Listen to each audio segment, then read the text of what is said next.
ایک پراسرار جنگل کے کنارے، جہاں درختوں کی بلندی آسمان سے باتیں کرتی تھی اور ہوا میں پراسرار سرگوشیاں گونجتی تھیں، ایک چھوٹا سا مسافر خانہ واقع تھا۔ یہ مسافر خانہ صدیوں سے مسافروں کو پناہ دیتا آیا تھا، لیکن اس کے بارے میں ایک عجیب سی کہانی مشہور تھی۔ کہا جاتا تھا کہ یہ مسافر خانہ کسی جادوئی طاقت کے زیر اثر ہے، اور جو بھی اس میں رات گزارتا ہے اس کی زندگی بدل جاتی ہے۔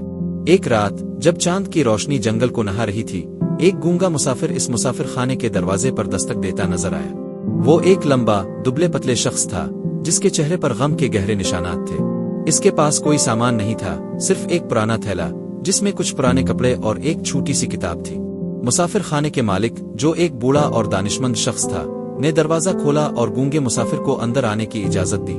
بوڑھے مالک نے مسافر کو کھانا اور آرام کرنے کی جگہ دی، لیکن وہ جاننا چاہتا تھا کہ یہ گونگا مسافر کون ہے اور اس کے ساتھ کیا ہوا ہے۔ رات گئے، جب سب سو چکے تھے، بوڑھے مالک نے گونگے مسافر کے کمرے کا دروازہ کھولا اور اسے دیکھا۔ وہ مسافر اپنے تھیلے سے وہ چھوٹی سی کتاب نکال رہا تھا اور اس کے چہرے پر آنسو تھے۔ بوڑھے مالک نے دیکھا کہ کتاب کے صفحات پر عجیب عجیب علامات تھیں جو کسی پرانے زبان میں لکھی ہوئی تھیں۔ بوڑھے مالک نے مسافر سے پوچھا، تمہارا نام کیا ہے اور تمہیں کیا ہوا ہے؟ گونگا مسافر نے کوئی جواب نہیں دیا، لیکن اس نے کتاب کو بوڑھے مالک کی طرف بڑھا دیا۔ بوڑھے مالک نے کتاب کو پڑھنے کی کوشش کی، لیکن وہ اس زبان کو نہیں سمجھ سکا۔ اس نے محسوس کیا کہ یہ کتاب کسی راز کو چھپائے ہوئے ہے۔ اگلے دن بوڑھے مالک نے گونگے مسافر کو جنگل میں ایک پراسرار جگہ لے جانے کا فیصلہ کیا۔ وہ جگہ ایک قدیم مندر تھا، جس کے بارے میں کہا جاتا تھا کہ وہ کسی جادوئی طاقت کا مرکز ہے۔ بوڑھے مالک نے گونگے مسافر سے کہا، اگر تمہارے پاس کوئی راز ہے تو یہ مندر اسے ظاہر کر سکتا ہے۔ گونگا مسافر نے مندر کے اندر قدم رکھا اور اس کے سامنے ایک عجیب سی روشنی نمودار ہوئی۔ روشنی میں ایک شخص نظر آیا جو گونگے مسافر کی شکل کا تھا، لیکن وہ بول سکتا تھا۔ اس نے گونگے مسافر سے کہا، تمہاری آواز چھین لی گئی تھی کیونکہ تم نے ایک بڑے راز کو چھپایا تھا، لیکن اب تمہیں اس راز کو ظاہر کرنا ہوگا تاکہ تمہاری آواز واپس آ سکے۔ گونگا مسافر نے اپنے تھیلے سے وہ کتاب نکالی اور اسے روشنی میں رکھ دیا۔ کتاب کے صفحات خود بخود کھلنے لگے اور اس پر لکھی ہوئی علامات روشن ہو گئیں۔ بوڑھے مالک نے دیکھا کہ یہ کتاب ایک پرانے خزانے کا نقشہ تھی جو کہ جنگل کے کسی حصے میں دفن تھا۔ گونگے مسافر نے بوڑھے مالک کی طرف دیکھا اور اس کی آنکھوں میں ایک التجا تھی۔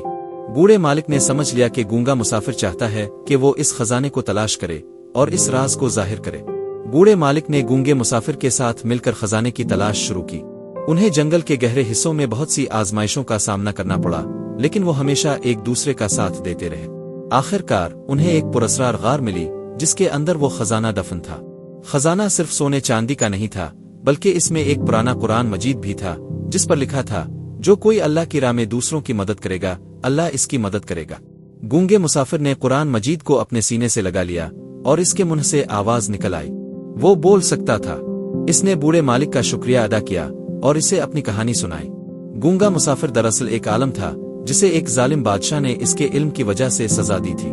اس کی آواز چھین لی گئی تھی اور اسے جنگل میں پھینک دیا گیا تھا، لیکن اب اللہ کی رحمت سے اس کی آواز واپس آ گئی تھی۔ بوڑھے مالک اور گونگے مسافر نے مل کر خزانے کو مسافر خانے لے جانے کا فیصلہ کیا اور اسے غریبوں میں تقسیم کر دیا۔ مسافر خانے کی کہانی پورے علاقے میں مشہور ہو گئی اور لوگ دور دور سے اس جگہ پر آنے لگے تاکہ وہ اس راز کو جان سکے۔ گونگا مسافر، جو اب بول سکتا تھا، نے مسافر خانے میں ایک مدرسہ قائم کیا جہاں وہ لوگوں کو علم سکھاتا تھا۔ وہ ہمیشہ لوگوں کو یہ سبق دیتا تھا کہ اللہ کی رحمت ہمیشہ ان کے ساتھ ہے، اور جو کوئی دوسروں کی مدد کرے گا، اللہ اس کی مدد کرے گا۔ اور اس طرح گونگے مسافر اور مسافر خانے کا راز ظاہر ہو گیا، اور یہ کہانی ہمیشہ کے لیے لوگوں کے دلوں میں زندہ رہی۔ اگر آپ کو یہ کہانی پسند آئی ہے تو اسے اپنے دوستوں اور خاندان والوں کے ساتھ شیئر کریں۔